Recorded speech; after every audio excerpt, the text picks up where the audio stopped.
Hey, what's up guys? Welcome back to my channel Exotic Assam. Last day মই ব্লগটো দিছিলো চুঙা চাউল আৰু চুঙা মাংসৰ আৰু হেদিনাখনে মই কৈছিলো না মই তেল পিঠাৰ কাৰণে প্ৰিপাৰেচন কৰি আছিলো তেনেহলে বলক তেল পিঠা বনাও মোৰ জেনেৰেলি কি হয় যেতিয়া বিহু চলি থাকে তেতিয়া একেবাৰে খাবলৈ মন নাযায় সেইকেইটা দিন কাৰণ দেখি কিবা আমুৱাই যায় মানে সবফালে বস্তুৰ একদম পিঠা বনা চিৰা আখৈ মুড়ি সবফালৰ পৰা মানে একদম উভৈনদী হৈ থাকে মানে একদম আমুৱাই যায় তো মানে কি হয় যেতিয়া অফ টাইম হয় তেতিয়া খাবলৈ বিৰাট মন যায় বিহুত যদিও বনাইছিলো সেই মানে আলহী দুলহীৰ কাৰণেহে বনাইছিলো নিজে টেষ্ট কৰিবলৈ মানে নহলগৈ সেইকাৰণে মই মাঘৰ বিহু পিছত বনাইছো যাতে মই ধুনীয়াকৈ টেষ্ট ল'ব পাৰোঁ কিন্তু মাঘ মাহ এতিয়া শেষ হোৱা নাই আকৌ মই পিঠাৰ কাৰণে চাউলখিনি মিক্সিতে খুন্দি লৈছোঁ তাতে অলপমান নিমখ আৰু অলপমান বেকিং চ'ডা দি লৈছোঁ আৰু গুড়খিনি মই গেছত ল' ফ্লেমত দি পিনে গলাই লৈছোঁ এতিয়া গুড়ৰ লিকুইডখিনি ঢালি দি পিনে মই হুইস্ক ডালি দি ধুনীয়াকৈ লৰাই দিছোঁ যাতে বেটাৰখিনিত কোনো ধৰণৰ লাম্পছ নাথাকে এণ্ড আজি হৈছে নেক্সট ডে চ' গুড মৰ্ণিং এভৰিৱান পিঠাগুড়িখিনি দেখিছেনে পানীখিনি একদম পুৰা এবজৰ্ব কৰি লৈছে সেইকাৰণে মই বেটাৰখিনিত পানী অকণমান এড কৰি দিছোঁ যাতে ইয়াৰ কনচিষ্টেঞ্চিটো পিঠা বনোৱাৰ কাৰণে পুৰা পাৰফেক্ট হয়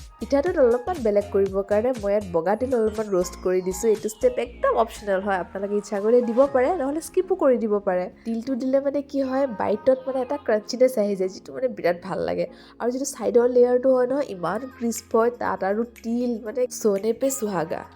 এতিয়া তেলখিনি গৰম হোৱাৰ পাছত গেছৰ ফ্লেমটো কমাই দিলোঁ তাৰপিছত এহেটা কৰি বেটাৰখিনি দি পিনে পিঠাখিনি মই বনাই ল'ম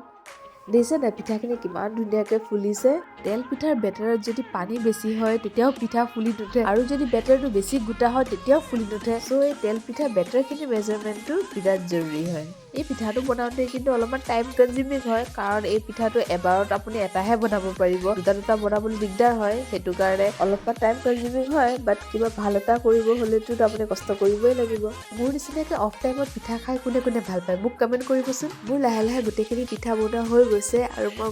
গৰমে সিহঁতক টেষ্ট কৰিবলৈ দিওঁ ৰ'ব মানে মা আৰু ভাইটি ইহঁত দুটা মোৰ লগতে কিটচেনতে আছে আৰু সিহঁত দুটা খাই চালে ভাল হৈছে বুলিয়ে কৈছে সিহঁতে দেখিছে নে পুৰা ফ্লাফি একদম স্পঞ্জি হৈছে মই এটা খাই চাওঁ ৰ'ব আৰু বাহিৰৰ লেয়াৰটো যে ইমান ক্ৰিস্প হৈছে দেখিছেনে হোপ মোৰ অফ চিজন তেল পিঠা আপোনালোকে ঘৰত ট্ৰাই কৰিব তেন্তে আজিলৈ আহিছোঁ থেংকছ ফৰ ৱাচিং মাই ভিডিঅ'জ গুড বাই